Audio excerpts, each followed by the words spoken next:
實有過錯判中的罪名，行事也有不屈不説謊的見證。人類自私天性，慾望如無止境，作過的誰能盡散走熱情？揭破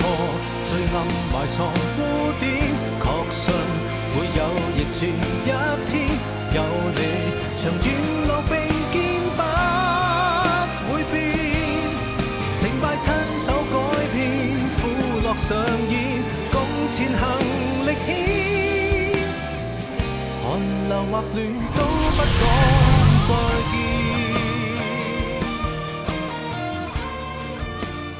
មិនមនុស្សស្រីសម័យនេះតែងតែមនុស្សប្រុសបោកអញ្ចឹងថ្ងៃក្រោយខ្ញុំមិនចង់ឃើញគេទេទៅផ្ទះគិតថាសងលុយនៅនាងប៉ែរបៀបមិនវិញទៅកុំទុកចំណិតភ័ក្រអីធ្វើកូនធាន់ទៅ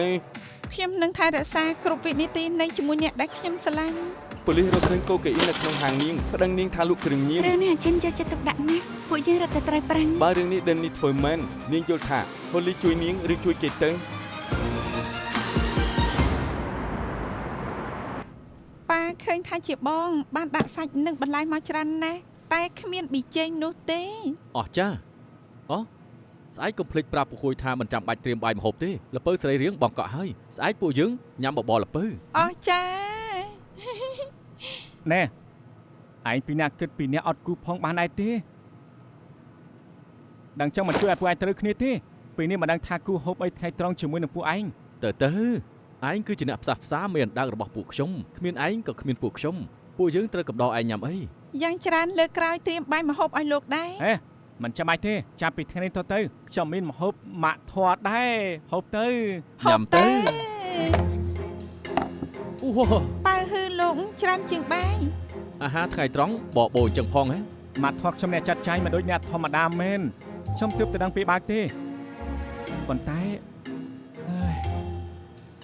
ដកដង្ហើមធំដាក់ម្ហូបអាចបាត់លៀបណាខ្ញុំបានលៀបជួមកហើយខ្ញុំគ្រាន់តែនិយាយថាប៉ៅហឺឆ្ងាញ់ម៉ាក់ធាត់ក៏ប៉ៅខ្ញុំហូបប៉ៅហឺមួយសប្តាហ៍អញ្ចឹងបានដកដង្ហើមធំពេលនេះសំបីបាយប្រអប់ក៏មានដែរពិតជាចាប់ហើយឯងមិនមែនថាចង់បដូរជាមួយនឹងពួកខ្ញុំដឹងចង់ដូរទៅល្អអូនេះល្អណាស់មិនចឹងឯងប្រាប់នៅនឹងប៉ាយថាឯងចូលចិត្តញ៉ាំគូជាវឆ្លងសមុទ្រទៅឲ្យពួកយើងបានញ៉ាំដែរណែឯងមិនអាចប្រើក្តីស្រឡាញ់របស់ម៉ាត់ធាត់ខ្ញុំឡើយមួយរីចានេះរត់ថ្ងៃនៅពេលដែលខ្ញុំតែងតែទៅហូបជាមួយគ្នាមានភាពកក់ក្ដៅខ្ញុំយល់ថាលេងនៅផ្ទះឯកោទៀតហើយខ្ញុំនឹងថាបែបនេះហៅថាក្តីសុខណាដឹងដែរទេក្តីសុខណា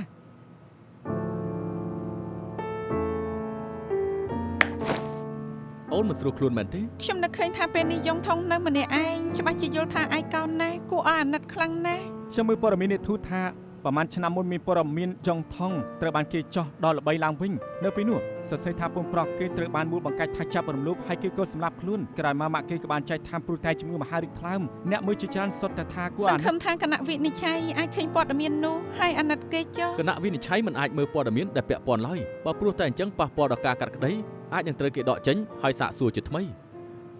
ប៉ុន្តែគ្រូតាជិនប្រាប់ច្រើនលើកហើយថាយ៉ងថងមិនអីទេពួកយើងត្រូវជឿលើគ្រូតាជិនរឿងក្តីចង់ថងឈឺក្បាលដល់ម្លឹងផងកុំភ្លេចថាស៊ូលៃគឺត្រូវពឹងលើឯងទើបអាចឆ្លងផុតគ្រោះថ្នាក់បានដូច្នេះលើកនេះឯងប្រកាសចាយធ្វើបានបន្ធូរអារម្មណ៍បន្ធូរមិនបានពេលខ្ញុំជាប់គុកសាររឿងក្តីឲ្យខ្លួនឯងមិនខ្លាចស្មើពេលនេះផងអ្វីត្បិតខ្ញុំប្រាប់គ្រប់ម៉ាត់ថាយ៉ងថងមិនអីតែតាមពិតខ្ញុំខ្លាចណាស់ខ្ញុំខ្លាចជួយគេមិនបានលើកទី1ដែលលើកថាឯងខ្លាចតែខ្ញុំបានប្រាប់ឯងថាឯងនឹងជោគជ័យអ្នកនៅស៊ូលៃនឹងគ្រប់គ្រងឯងនឹងជោគជ័យយើងទៅបីសិនទៅហើយចាំមកវិញចាំពិភាក្សាគ្នាទៀត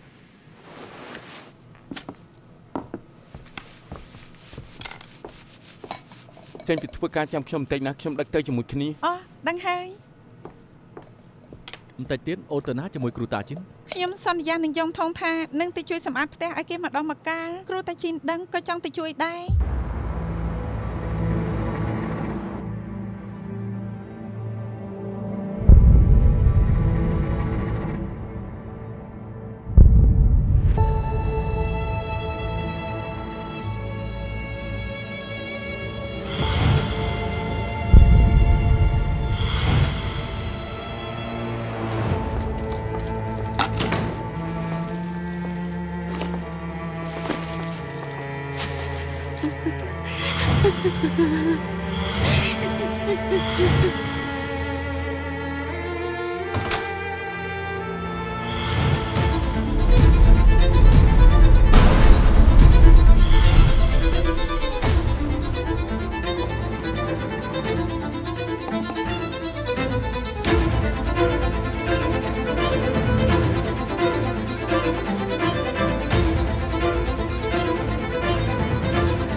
អ្នកមីងត្រូវថែរក្សាឲ្យយងធំសុខសប្បាយនិងឆាប់ត្រូវដោះលែងវិញ អ្នកស្រីសុនខ្ញុំសន្យាយងធំច្បាស់ជាគ្មានរឿងអីទេ គ្រូតាជីនយងធំពឹងលើលោកហើយ ជោគជ័យ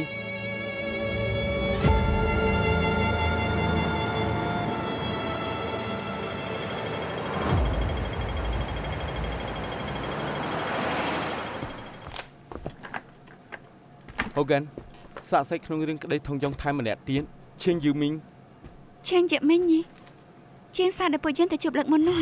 បើយកចាំទៅជារឿងមួយខែមុនទៅហើយ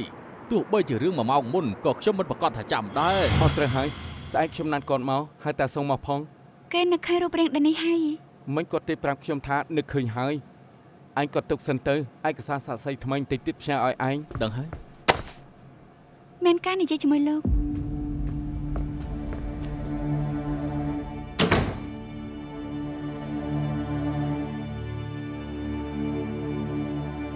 យ៉ាងម៉េចរឿងក្តីអ្នកស្រីលូចាត់ការបានហើយនៅឯណារបាយការណ៍ហិរញ្ញវត្ថុធ្វើហើយនៅ ឆ្លើយនឹងខ្ញុំសិនរឿងដែលលោកឈៀននឹកឃើញនេះតាមពិតលោកឲ្យគាត់ផ្ដោតចម្លើយคล้าย គ្មានរឿងចឹងទេ លើកមុនទៅជួបលោកឈៀនគាត់ច្បាស់ថាមិនចាំរូបរាងដែលនេះទេតែពេលនេះស្រាប់តែថានឹកឃើញវិញមិនអាចឡើយ ខួរក្បាលមនុស្សចម្លែកណាស់គ្មានអ្វីទៅមិនរួចទេនាងខំប្រឹងដោះស្រាយរឿងក្តីអ្នកស្រីលូទៅហត់អញ្ចឹងធ្វើអី លោកចង់ដកខ្ញុំចេញបញ្ជាក់ថាខ្ញុំនិយាយត្រូវលោកស្មានថាអាចប្រើលុយឲ្យលោកឈៀនផ្ដោតចម្លើយคล้ายអញ្ចឹងហ៎ នាងគិតច្រើនពេកហើយ លោកមិនទទួលមិនអីទេតែលោកគួរតែដឹងច្បាស់ហើយថាលោកធ្វើអញ្ចឹងគឺរារាំងនៅយុត្តិធម៌បើមានរឿងអីលោកលែងបានធ្វើវិស័យនេះទៀតហើយខ្ញុំដឹងថាលោកចង់ជួយឲ្យយ៉ងថងរួចខ្លួនតែលោកបែរជាយកអ្វីដែលលោកខំប្រឹងច្រើនឆ្នាំផ្ដាល់ចូលទៅអញ្ចឹងតើស័ក្តិសមដែរខ្ញុំនៅតែជឿលើលោកស្អែកលោកណាត់លោកឈៀនមកជួបតាសុងខ្ញុំនឹងមកជួបដែរខ្ញុំចង់ដឹងថាគាត់ពិតជាអស្ចារ្យនឹកឃើញរូបរាងដែលនេះមែនឬអត់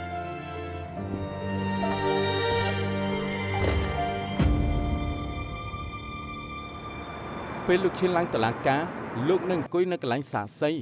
ឯមេធាវីថូម៉ានឹងសួរសំណួរលោកអញ្ចេះចុះពេលនេះយើងសាកល្បងមើលខ្ញុំសម្ដែងជាមេធាវីថូម៉ាសាកសីចន្លោះម៉ោង5ដល់ម៉ោង6ល្ងាចថ្ងៃទី19ខែ3ឆ្នាំនេះមានអ្នកទៅហាងលោកចម្លងសៅមែនទេ មាន ប្រុសឬស្រី ប្រុស ប្រុសដែលលោកប្រាប់នេះជាម្នាក់នេះមែនទេ បែន មិនក៏ចាំច្បាស់ម្លេះ ថ្ងៃនោះប្រហែលជាម៉ោង5ជាងមានភ្ញៀវណាត់ខ្ញុំឲ្យចេញទៅធ្វើទ្វារតែគេស្រាប់តែមកដោយបញ្ញាបញ្ញាលគេវល់ខ្ញុំឲ្យជួយចម្លងសោឲ្យគេមួយនិយាយទៅដូចជាបញ្ញាបញ្ញាលណាស់ដូច្នេះហើយខ្ញុំក៏ចាំគេបាន ថ្ងៃនោះប្រុសម្នាក់នេះយកកូនសោនោះឲ្យលោកចម្លងមែនទេ បែនខ្ញុំចាំថាកូនសោមានបន្តោងនេះហើយខ្ញុំចាំតែបណ្ដឹងទេ អរគុណពេលឡើងតុលាការខ្លាញ់ចឹងដែរទៅ បាទគ្មានបញ្ហា មិនរំខានលោករស់ស៊ីទៀតទេអូហ្គេនជូនលោកឈៀនចេញទៅ បាទ ជិះ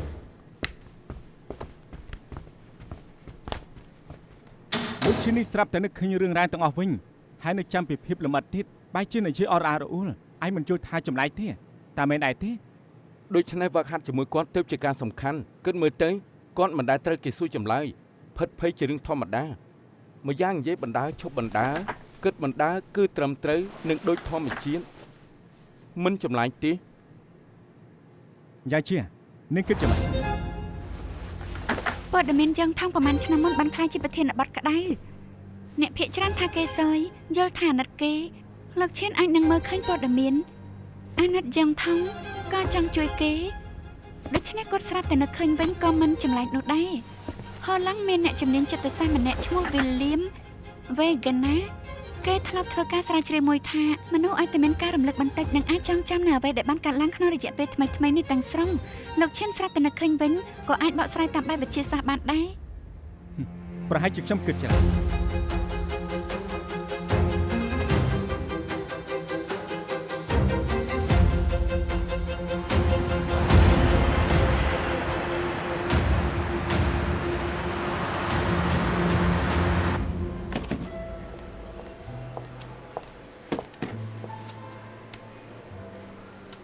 មិនគនាងមក លោកចង់ទិញក្រូចទៅផ្ទះយ៉ាងថងនឹងណា កុំសូមបីអញ្ចឹងក៏តាមខ្ញុំដែរនោះ លោកណារើវាបានល្អបន្តិចទៅក្រូចលឿងគឺល្អណាស់ទឹកច្រើនហើយឈ្ងុយទៀតលោកមករៀនខ្ញុំណា ខ្ញុំរើសខ្លួនឯងបានហើយ ទុកឲ្យខ្ញុំជួយលោកទៅ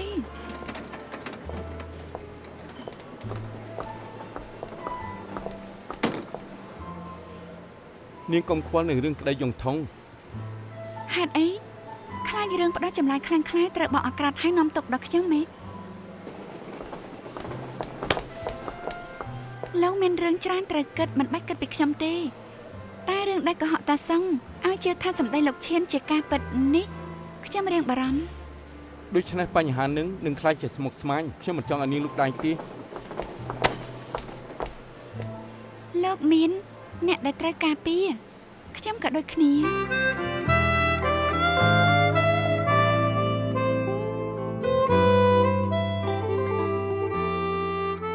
តួឯងប្រុសក្នុងកូនមិញស្លាប់យ៉ាងវេទនាណាស់មែនទេ មែនហើយ គេមិនបានស្លាប់ទេ មិនមែនទេទូឯកស្រីនោះជុំវេទនាណាស់ ក្រោយមកជួយបានវិញមិនស្លាប់ទេ អញ្ចឹងហ៎ បងមិនយកចិត្តទុកដាក់មើលរឿងទេ សុំទោស បងអារម្មណ៍មិននៅក្នុងខ្លួនពេញមួយយប់មានរឿងអីនិយាយទៅខ្ញុំជួយបងបានអត់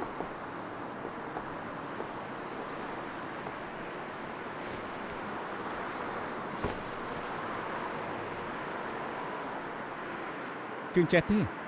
ការពិតទៅមិនមែនជារឿងបងឡើយគឺជាមិត្តរួមថ្នាក់បងម្នាក់គេក៏ជាមិត្តទ្វីដែរគេទទួលនឹងក្តីមួយគេនឹងដៃគូគេគឺចង់ជួយចង់ចោតឲ្យរួចទៅក៏រួមគំនិតជាមួយនឹងសាកសីដោយចម្លែកខ្លាំងខ្លាំង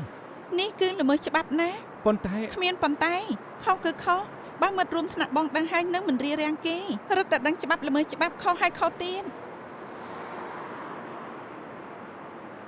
ក៏ត្រូវដែរ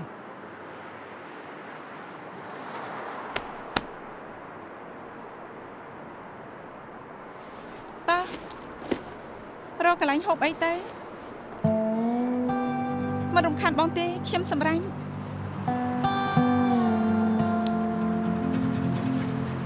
បាន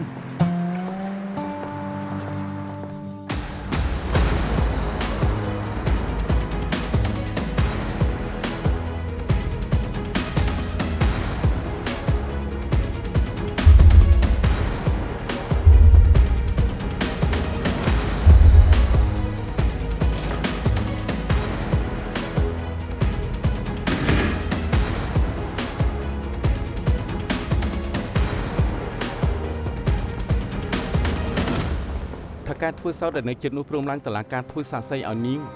កុំបារម្ភអីជោគជ័យ បន្តិចទៀតត្រូវតានឹងណោមិនថាខាងព្រះរាជអាជ្ញាសួរអីម្នាងឡើយគិតឲ្យច្បាស់ឆ្លើយតាមស្រួល ពួកខ្ញុំច្បាស់ចេះជួយនាង គ្មានប៉ុន្តែខុសគឺខុសបើមិត្តរួមថ្នាក់បងដឹងហើយនឹងមិនរារាំងគេរត់តែដឹងច្បាប់ល្មើសច្បាប់ខុសហើយខុសទៀត គ្រូតាជិនមេធាវីធំតើការឈានមកដល់ហើយ ខ្ញុំទៅជួបគេ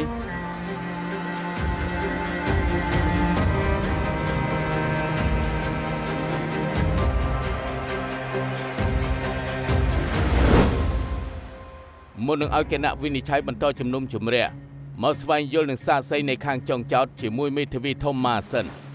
បាទលោកចៅក្រម សាកសី DW4 ដែលពួកលោកបន្ថែមថ្មីក៏ហៅចូលមកនៅថ្ងៃនេះមែនទេ លោកចៅក្រម សាសេឌី W4 លោកឈិនជឺមីងដែលជាថៅកែហាងសាវនោះសម្រាប់មិនក៏ហៅមកទេ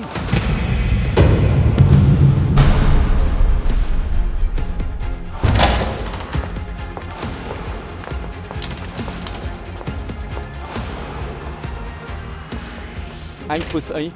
អ្នកដែលមានបញ្ហាគឺឯងបានទិញក្បាលសាសេដោយចម្លែកខ្លាំងៗថ្ងៃនៅលោកឈិននេះជីដូចជាសុទ្ធមេរៀនយ៉ាងចឹងយើងយល់ថាគួរសង្ស័យដូច្នេះយើងក៏ទៅសួរគាត់ទៀតគាត់នឹងជាមិនខុសសំបីតាមមួយម៉ាត់ឃ្លាបជាប់សំបីតែសុទ្ធក៏ដូចបេះបាត់ដែរនៅពីនោះយើងកាត់គាត់ពាក់កណ្ដាលហើយឲ្យគាត់សុទ្ធម្ដងទៀតគាត់ចាប់ដើមពីក្បាលមកវិញទើបអាចសុទ្ធវិញបានការបដិចម្លើយរបស់គាត់គឺមិនស្ថិតនៅក្នុងការចងចាំទេឯងទិញក្បាលគាត់មែនទេ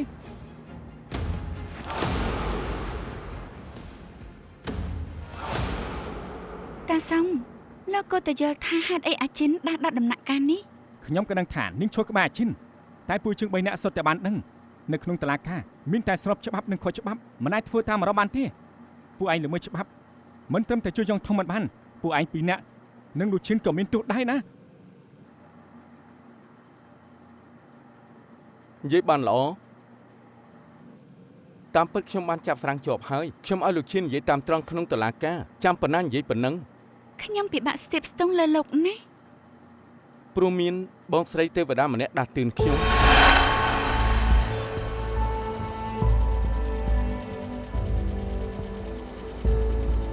ខ្លាចរឿងផ្ដាច់ចម្លើយខ្លាំងៗត្រូវបកអាក្រាតឲ្យនាំទុកដល់ខ្ញុំទេលោកមានរឿងជាច្រើនត្រូវគិតមិនបាច់គិតពីខ្ញុំទេលោកមានអ្នកដែលត្រូវការពារខ្ញុំក៏ដូចគ្នា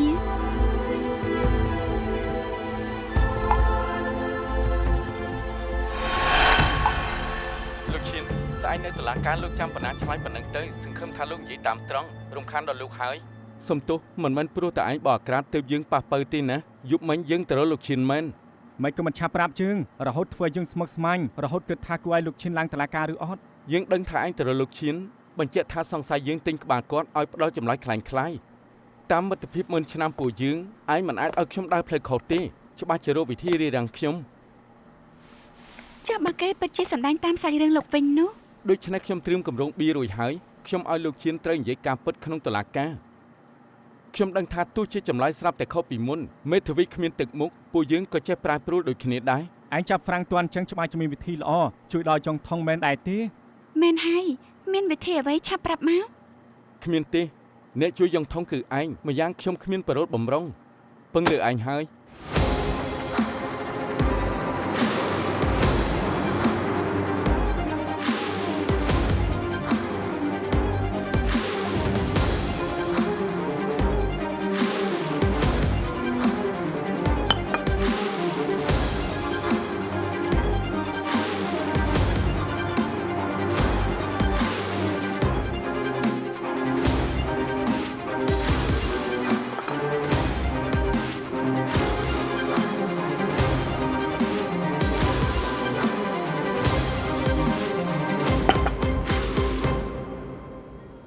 50 សេន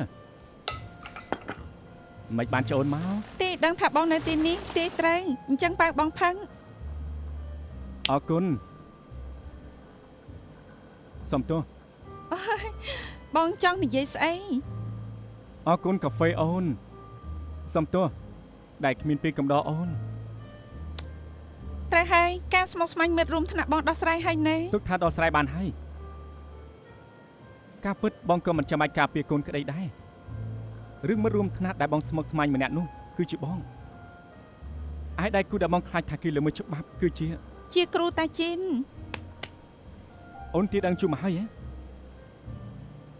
ពិតជាគ្មានអីដែលគេចផុតពីខ្សែភ្នែកចៅក្រមដៃគូលមែន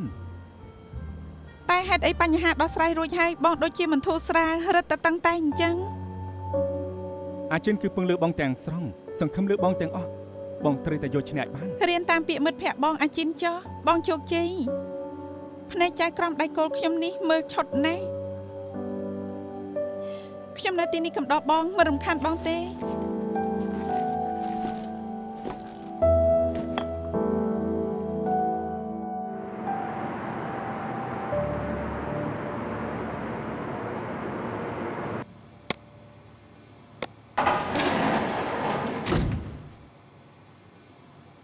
ខ្ញុំដឹងថាតាសងនឹងឲ្យលោកមក ខ្ញុំមិនស្មានថាថ្ងៃនេះត្រូវមកធានានាងសោះ ហូលីនាងបើកទ្វារនិយាយនឹងខ្ញុំប្រហែលម៉ាត់ទៅខ្ញុំមិនរំខាននាងយូរទេហូលីខ្ញុំដឹងថានាងនៅខាងក្នុងអាហារនាងហៅមកដល់ហើយនាងបើកទ្វារយកទៅញ៉ាំបណ្ដានិយាយបណ្ដាព័ត៌មានរបស់យ៉ងថងដែលចោះនៅនាគទូខ្ញុំឃើញនាងខមមិនរូបយំនាងដឹងថាយ៉ងថងមិនដឹងអីទេនាងជួយគេទៅអ្វីដែលនាងជួយបានមិនត្រឹមតែខមមិនរូបយំទេនាងអាចនិយាយការពិតបានថែមទៀតហូលីខ្ញុំទុកនាងមកបានមួយឲ្យនាងអាចរកខ្ញុំបានគ្រប់ពេលណាហូលី លោកគឺគេនេះគេលោឡាយូដាស់ដូចយ៉ាងម៉េចក៏ទៅដែរ លោកខ្ញុំជាមេធាវីភ្ញៀវដែលនៅខាងក្នុងនេះខ្ញុំស្គាល់ អ្នកនាងរំខានដល់ភ្ញៀវស្នាក់នៅទីនេះពួកខ្ញុំត្រូវនាំនាងទៅប៉ុស្តិ៍ប៉ូលីសណា ហើយមិនអីទេខាងប៉ូលីសថាមិនប្តឹងឡើយយ៉ាងច្រើនថ្ងៃក្រោយចាំហូលីនៅជាន់ក្រោមខ្ញុំមិនជឿថាគេមិនចេញក្រៅទេ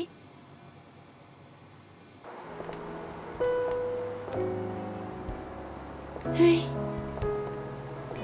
ពេលនេះគ្មានលោកឈៀនទេ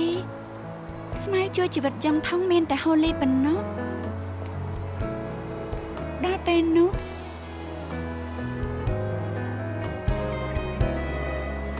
កើតអីនឹង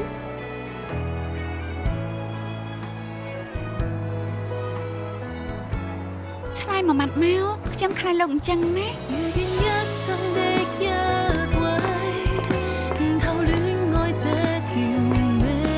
題，沒有法則法規算式套路，連道理亦要放低，學會抱緊這一位，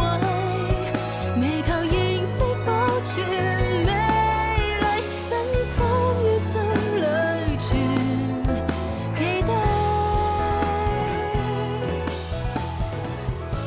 អរគុណ ទៅយកឡាន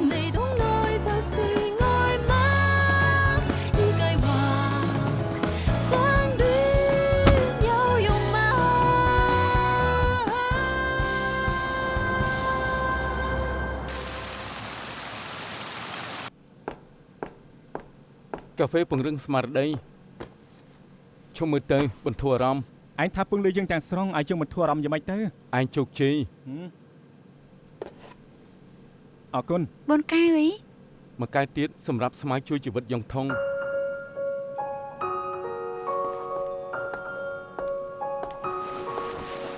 ហូលីនាងព្រមធ្វើជាសាក់សីអី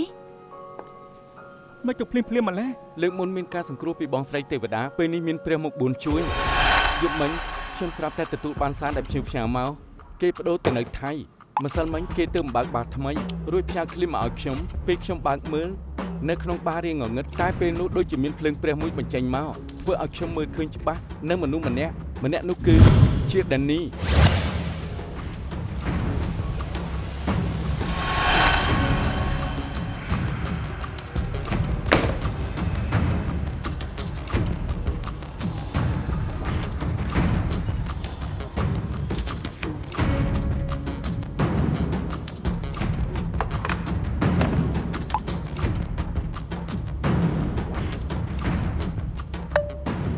ដេននីខ្ញុំនឹកបងណាហេតុអីមិនឆ្លើយនឹងខ្ញុំមេធាវីរបស់យ៉ងថងមករកខ្ញុំច្រើនលើកហើយពួកគេគួរឲ្យធុញណាស់តែទុកចិត្តចុះខ្ញុំមិនបានប្រាប់ការពិតទេបងនៅប្រទេសថៃមានរឿងអីហ៎ឆ្លើយនឹងខ្ញុំបន្តិចមក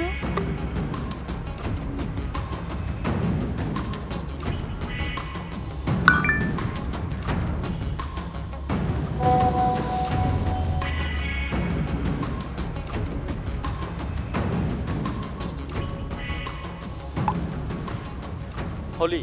រូបនេះជារូបកាត់ចេញពីវីដេអូមួយសង្ឃឹមថានាងមើលរួចនឹងតាក់ទងមកខ្ញុំ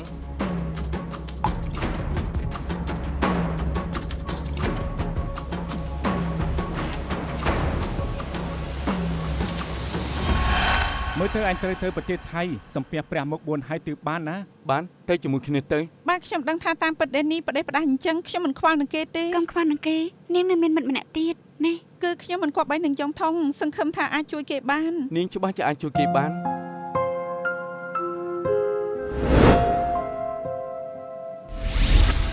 ស សាស័យ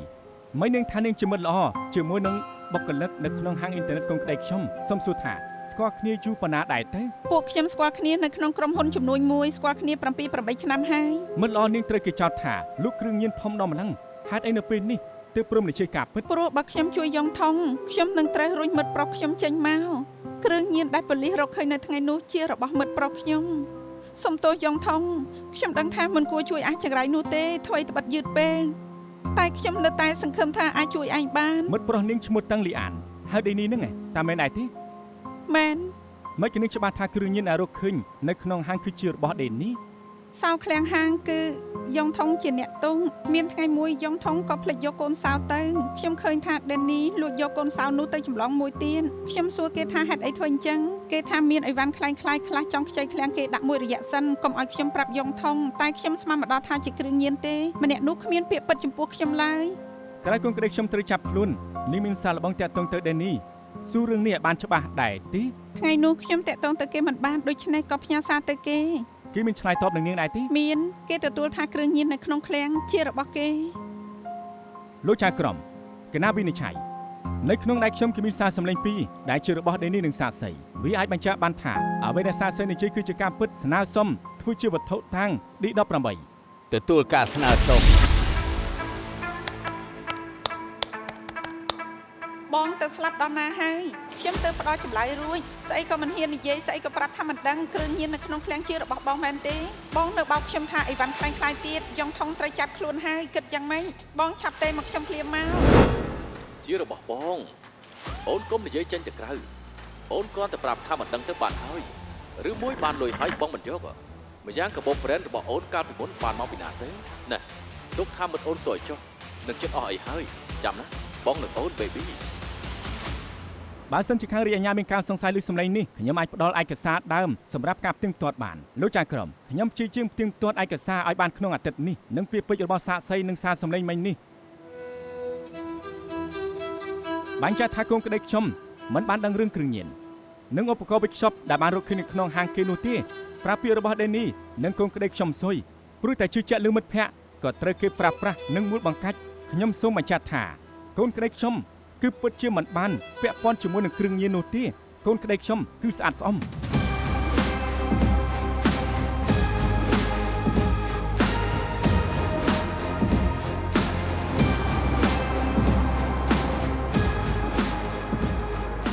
ជួយមួយ សប្បាយចិត្ត ឯងគួរតែផឹកម្ដងទៀតទៅ ផឹកទៅ ផឹកថ្ងៃនេះឯងមកទីនេះធ្វើអីមករយៈនេះឯងប្រកាច់ងាប់ទៅណា យើងមិននៅទីនេះមែនតែចិត្តយើងនៅជាមួយពួកឯងណាយើងបានប្រើកម្លាំងចិត្តជួយពួកឯងហើយ បោះបង់គេទៅមានស្រីភ្លេចមិត្តនៅថាខ្លួនជាប្រុសសង្ហាអ្នកមានទៀតយូរជាងនេះហើយនៅញ៉ាខខមិនតាន់បានផង ខ្ញុំនៅជាមួយខូខូហើយម្យ៉ាងកំពុងស្រឡាញ់គ្នាខ្លាំងពិបាកបែកគ្នាគេត្រូវហោះទៅកូរ៉េធ្វើការថាមិនដាច់ចិត្តពីខ្ញុំក៏កំដរគេទៅ ពិបាកបែកគ្នា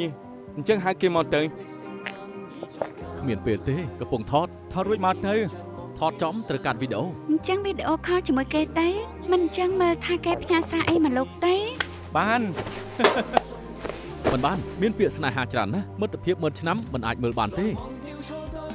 បើជឿខ្ញុំទៅខ្ញុំចង់នាំខូខូមកណាយើងនិយាយគ្នារួចហើយពួកយើងត្រូវចេញចូលទាំងគូចុះឯងនាំចៅក្រមវឹងមកហើយណានៅមានឯងទៀតណាទិញកៅអីហើយណាកៅអី4ណាពួកឯង2នាក់ក៏ត្រូវចេញចូលទាំងគូដូចគ្នាដែរ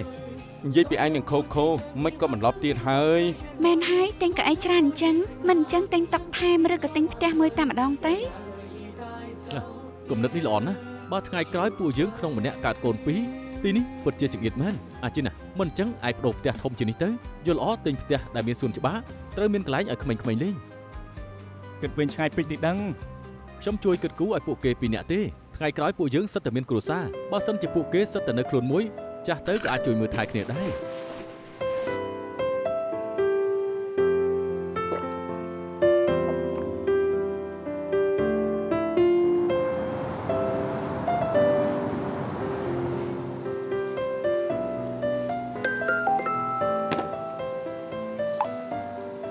ជាណាត់តែនាងម្នាក់ហូបអីច្បាស់ជាមានអីជាមិនខានទេ ខ្ញុំឡើងក៏រឿងដែលលោកកាត់ទាំងនោះហើយដឹងទេ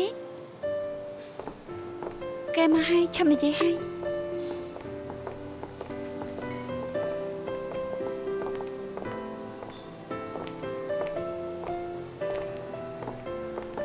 មេធាវីធីគឺខ្ញុំយឺនឲ្យនាងចាំសុំទោសផង ខ្ញុំក៏ទៅតែម្ដងដែរតាមពិនលោកណាត់យ៉ងថងហី អង្គុយទៅខ្ញុំបានប្រាប់នាងទេថាមកពេលនេះយ៉ងថងជាអ្នកអញ្ជើញពួកយើង មែនហើយខ្ញុំត្រូវតែអរគុណនាងនិងគ្រូតាជិនឲ្យផ្ទាល់មេធាវីធំម៉ាខ្ញុំបានជូនកន្ត្រកផ្លែឈើអរគុណហើយ ខ្ញុំគ្រាន់តែធ្វើតាមការងារនាងកុំគួរសមអី អត់ទេខ្ញុំដឹងថានាងដើម្បីពន្យល់ឲ្យហូលីជួយខ្ញុំក៏ត្រូវបលិសចាំពិតជាអរគុណនាងណាស់ ពេលនាងខ្ញុំនិយាយត្រង់ចុះរឿងនេះអាចឲ្យនាងឈប់ខឹងអាចិនក៏ជារឿងល្អមួយដែរលោកពិបាកចិត្តច្រើនឆ្នាំមកនេះយកថាខ្លួនឯងចំពាក់អ្នកផ្ទះយ៉ងថងពេលនេះគួរតែអាចដាក់ចោលបានហើយណាតាមពិតខ្ញុំក៏ដឹងថាការស្លាប់ប្អូនខ្ញុំមិនគួរបន្ទោសលើគ្រូតាជិនដែរ យ៉ាងណាក៏មានចំណែកខ្ញុំ ពេលនោះគិតថាពេលប្អូនប្រុសបានចូលរៀនសាលាច្បាប់ថ្ងៃក្រោយគ្រួសារខ្ញុំអាចរស់នៅស្រួលមិនស្មានថាគេគិតមិនយល់ខ្ញុំមានតែយកកំហឹងទាំងអស់ចេះទៅលើលោកប៉ុណ្ណឹងសំទោស តាមពិតមិននាងធ្វើអញ្ចឹងដាក់ខ្ញុំរៀងធូរចិត្តទៅវិញទេ រឿងលើកនេះធ្វើតែបិណ្ឌខ្ញុំប្រាប់ថាមិនបាច់ឲ្យលោកជួយតែពេលបានឃើញលោកចិត្តខ្ញុំស្ងប់ច្រើនណាស់ខ្ញុំដឹងថាលោកច្បាស់ជាអាចជួយខ្ញុំបានអរគុណហើយ មិនត្រឹមតែលើកនេះទេបើថ្ងៃក្រោយត្រូវការខ្ញុំនៅតែជួយនាង សង្ឃឹមថាថ្ងៃក្រោយមិនបាច់រំខានលោកទេខ្ញុំនៅចំពាក់លុយលោកផងណាដើមឡើយអាចសងច្រើនជាងនេះតែពេលនេះខ្ញុំត្រូវសន្សំលុយទៅរៀននៅកូរ៉េខាងសាកលគេព្រមទទួលយកខ្ញុំហើយ អបផងតាមពិតមិនបាច់ប្រញាប់ទេនាងរៀនចប់ចាំសងខ្ញុំក៏បាន ខ្ញុំរៀននៅទីនោះបណ្ដានិងលក់ដូរបណ្ដាអាចបែងចែកសងលោកបាន តាមចិត្តចុះណែហៅឲ្យញ៉ាំទៅ ពលលោកហើយចុះខ្ញុំទៅបន្ទប់ទឹកសិន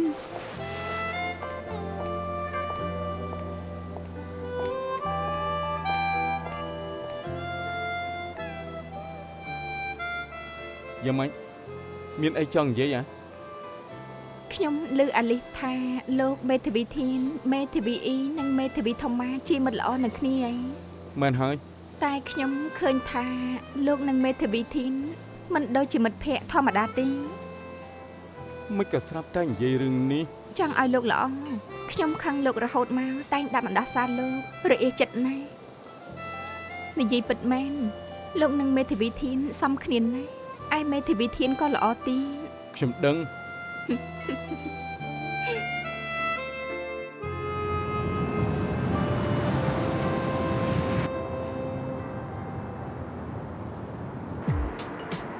លោកហួយកំពុងជួបភ្ញៀវបើលោកចាំនៅខាងក្នុងសិនទៅ បាន ឃ្លីបនៅទីនេះទាំងអស់ កុំប្រញាប់នៅមានថ្មីទៀតយកប៉ុណ្ណឹងសិនទៅ អក្សរាទៅ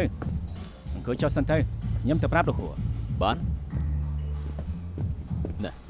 ម្នាក់នៅក្នុងបន្ទប់មិញដូចជាធ្លាប់ស្គាល់អ្នកណាគេអ្នកប្រុសធំសម្ព័ន្ធមេជៀនឈ្មោះថាម៉ាទីនយ៉ាងអូ អូ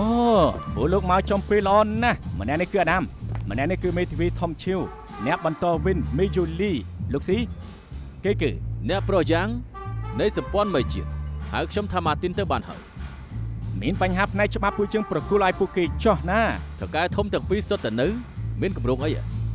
មានរឿងធំតែថ្ងៃនេះគ្រប់គ្នាស្ដាប់សិនទៅការងារចាំគិតថ្ងៃក្រោយថ្ងៃនេះត្រូវលេងឲ្យសប្បាយណាស់នេះទើបសំខាន់ជាង ណែ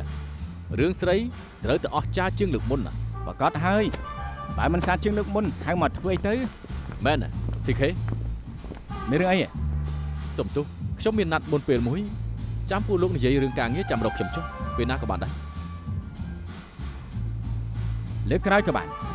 ព្រោះតែនៅត្រូវជួបគ្នាមិនរំខានទេ ស្អីហ្នឹង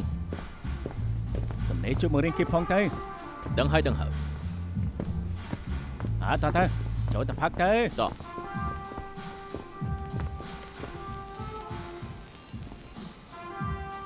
មិត្តភក្តិមេធាវីឯងដូចជាមិនសូវចូលចិត្តលេងសោះ គេមិនដែរលេងទេ សន្តិសុខពេលនេះដូចជាឡើងកម្រិតជាងមុនហើយ ដើម្បីឲ្យគ្រប់គ្នាលេងបានសប្បាយនឹងណា សេរីចិត្តមកដល់ហើយ ចាំ ឆាប់ ខ្ញុំ ឡើង ណា ទៅ ហ្នឹងហើយខ្ញុំទៅទឿនសិន ហេម៉ាទីនខ្ញុំចាក់ស្រាយលោកណាអរគុណលោកស៊ី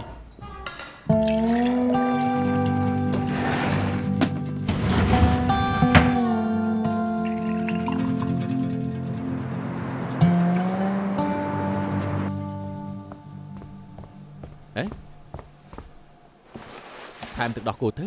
មិនបាច់ទេខ្ញុំមិនថែមទឹកដោះគោឡើយ តែកាពះអូនមិនសូវស្រួលណា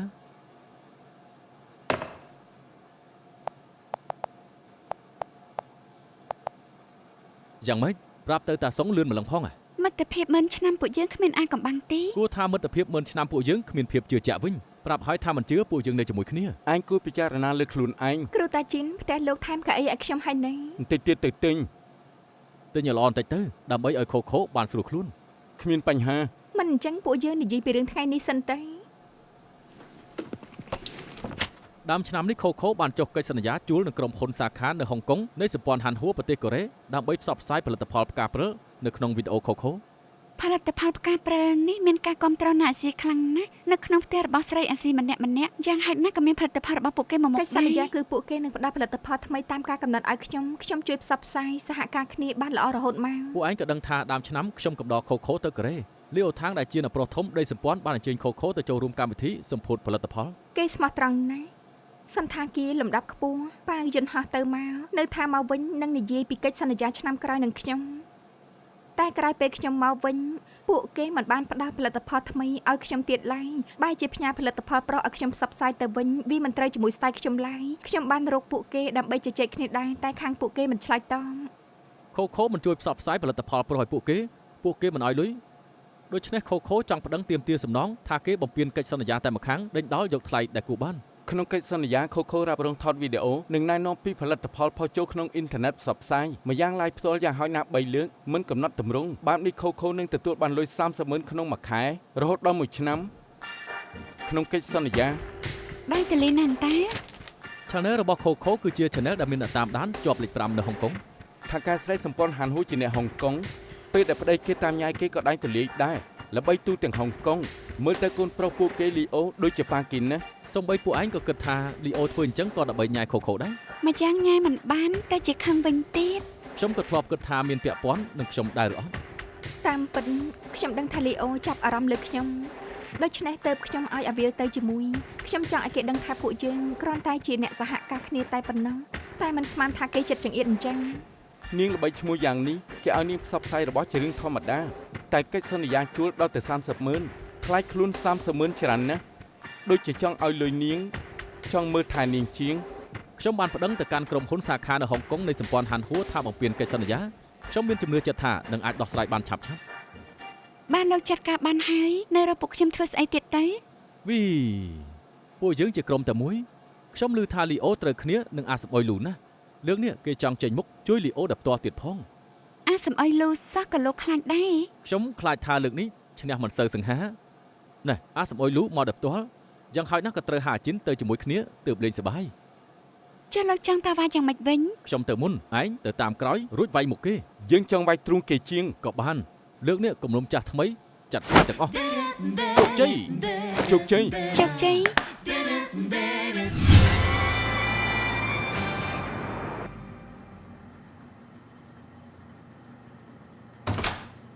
លោកស៊ី សួស្តី ណែ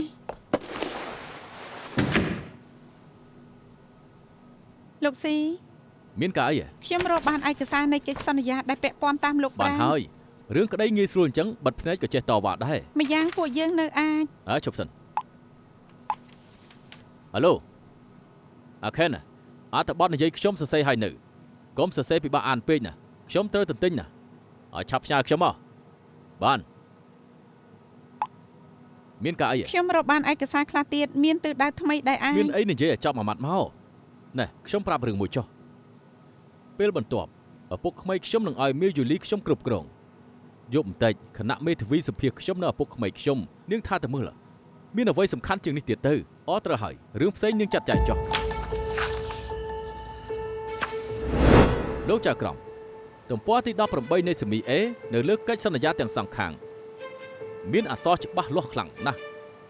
បានកំណត់ថាដើមចោតឲ្យនាងខូខូក្រោយទទួលបានផលិតផលថ្មីរបស់សម្ព័ន្ធហានហួររួចគេត្រូវថតវីដេអូផ្សព្វផ្សាយដោយផុសលើ Channel របស់គេផ្សព្វផ្សាយពីផលិតផលថ្មីក្នុងពេលមួយអាទិត្យម្យ៉ាងត្រូវធ្វើការ live យ៉ាងហោចណាស់3លើកមិនកំណត់ទម្រង់ប៉ុន្តែថ្មីនេះដើមចោតទទួលបានផលិតផលលើសពេលកំណត់មួយអាទិត្យទៅហើយនៅតែមិនទាន់បានផុសវីដេអូផ្សព្វផ្សាយពីផលិតផលថ្មីណាមួយលើ Channel របស់គេទេកុំថាឡើយការ live នោះ ខ្ញុំជឿថាសូម្បីតែសិស្សបឋមក៏ស្ដាប់ទៅដឹងថាខាងណាខុសដែរតាមពិតគឺដើមចោតបំពានកិច្ចសន្យាមុនយោងតាមច្បាប់ជួលនៃមាត្រាទី9ចំពុកទី57អ្នកដែលត្រូវគេជួលមានចេតនាមិនធ្វើតាមកិច្ចសន្យាបានន័យថាប្រហែលនឹងការងារម្ចាស់ជួលមានសិទ្ធិបញ្ចប់កិច្ចសន្យាដោយមិនចាំបាច់ប្រាប់គេលោកចៅក្រមទំព័រទី37នៃសមី A គឺជាកំណត់ត្រាបញ្ចប់កិច្ចសន្យាផ្ទៃក្នុងរបស់សម្ព័ន្ធហាន់ហួរសរុបតាមខុសតាងដែលមានអ្វីដែលដើមចោតប្តឹងមកចុងចោតមិនមែនជាការពិតយកជាការមិនបានដូច្នេះហើយខ្ញុំតំណាងឲ្យក្រុមហ៊ុនសាខានៅហុងកុងនៃសម្ព័ន្ធហាន់ហួរសូមធ្វើការប្តឹងទាមទារសំណងខូចខាតចំនួន5លាន3សែនទៅកាន់ដើមចោតវិញ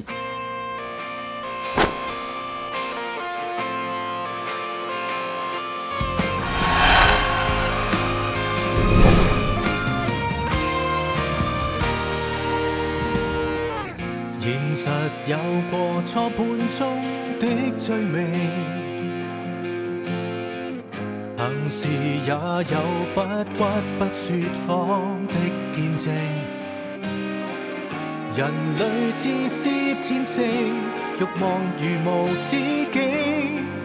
作過的誰能盡山走撇清？揭破最暗埋藏污點，確信會有逆轉。